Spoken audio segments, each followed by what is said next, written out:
Hi there, here I am back in Vancouver. I don't have my selfie stick, so I have my phone propped up against my computer here. My 90-day challenge in Korean is over. In fact, I realized it ended that a couple of days ago. So, what I want to do today is tell you what I achieved and what I'm going to do here on in. So, what did I achieve? Now, let me see if it's possible to see this.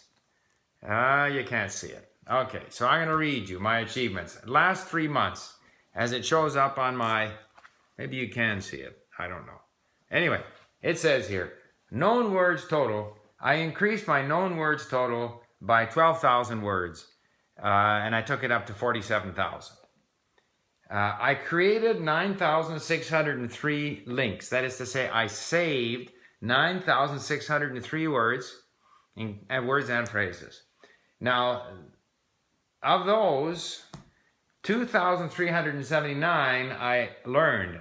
So I went in there, and when I saw them, I said, I know this word, and I no longer had it underlined or in yellow and converted it to a white word. I did that, call it 2,400 times.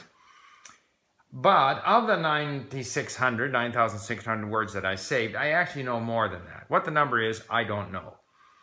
Maybe half. So I'm not far off.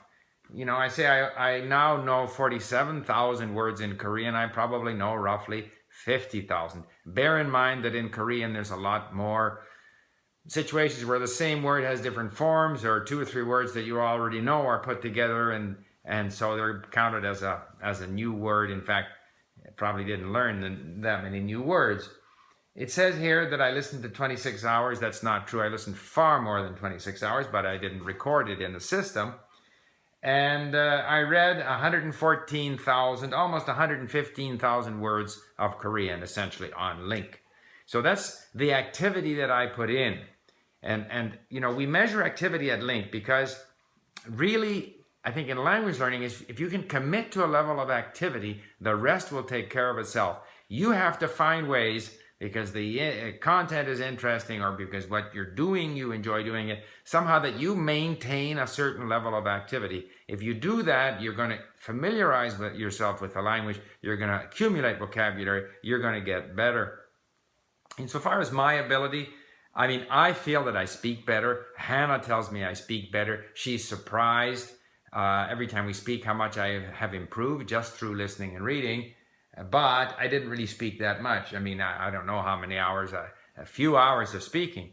Ultimately, I should get myself to a situation where I can speak a lot. And that then would activate a lot of what I have learned. From a situation where I was struggling to read Korean, even on Link, because the dictionary definitions weren't helpful often, and because I couldn't make sense of how they use words even when I had the words, now, when I read, as long as I can look up the words that I don't know, or I'm reminded of words that I have previously looked up, I can comfortably read through these difficult political podcasts. So that's the plus. I enjoy it. That's a big plus. On the downside, I still find it difficult to understand these podcasts when I listen to them. However, I've decided that I put so much work into this for the last 3 months, it's time for a rest. I'm going to give the Korean some benign neglect. Now, I have talked before about benign neglect in language learning. I find that when I leave a language for a while, then when I come back to it, I've actually improved. Not initially, but within a day or two, I'm ahead of where I was. That there seems to be a gestation period where all the work that you've put in, and it's kind of in the brain somewhere, and it's sort of, you know, baking. And that when I come back to it, I'm better. So I'm not at all concerned about leaving my Korean. And instead now, I'm going to go at something I've wanted to do, and that is my Slavic languages. I want to get better in Russian, which is the best of my Slavic languages. I want to work some more on Polish, on Czech, and on Ukrainian.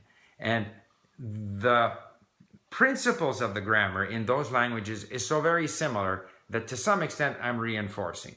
Where there's a problem is because there are so often almost similar sounding words that sometimes have different meaning, And so then you get confused as to whether a word is Ukrainian, Czech, Polish, or Russian. But I'm prepared to deal with that because I'm going to enjoy it.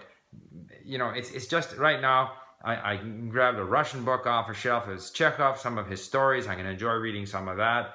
I'm doing a Polish book in Link because there's more words that I don't know. I want to get back to my Czech. I want to get to a point where I can really say that I speak those 4 Slavic languages well. So, and that means I'm also going to speak more. I'm going to speak on Wednesday with one of our tutors here at Link. And so that's my plan for the next little while, but it won't be sort of a challenge. I'm not under any obligation to do anything, but to the extent that I do language learning activities, I'm going to be indulging in my Slavic thing and enjoying that. So there you have it. That's the final video on the Korean challenge, and we will have more challenges. I know there's just talking with the people at the office. They've got something planned for starting the new year. And, you know, I'll just take a few more minutes here. I went to lunch today in a Japanese restaurant that's run by Koreans. I often go there just to chat with them in Korean. And lo and behold, sitting beside me were these 2 ladies speaking Japanese. So after a while, I can't resist, you know. So after a while, I asked them if the Japanese food was good or something. And so then we had a conversation with them. It turns out that one of them is Chinese. So I spoke both Japanese and Chinese. And of course, they were delighted and a bit surprised that I spoke their languages. And of course, then they were talking about which ESL school they should go to improve their English. And of course, not surprisingly, I told them that they needn't bother going to a school. They should just study at Link. I gave them each a card and, of course, gave them my pep speech and told them that, you know, your attitude is important. And, of course, the time you spend with the language is important. And the attitude includes the sense of you got to try to enjoy it. And so then the lady said, well, yeah, but what if you don't enjoy it? What can you do? And I said, well, you have to try to find even something that you're interested in, some activity that you enjoy. And I said, besides that, you have to initially force yourself, push yourself into it so that you get a few victories and that encourages you. And then pretty soon you start to like it. I always say, as they say in French, l'appétit vient en mangeant. The appetite comes with the eating.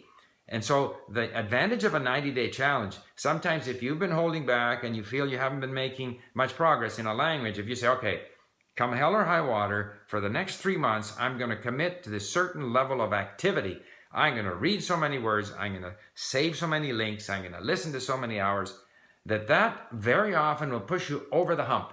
You'll create some new habits, you'll realize that the effort is rewarded with some progress, and then you're on your way and you'll get that positive attitude that you know you can do it, you want to do it, you like doing it, which is so important in language learning.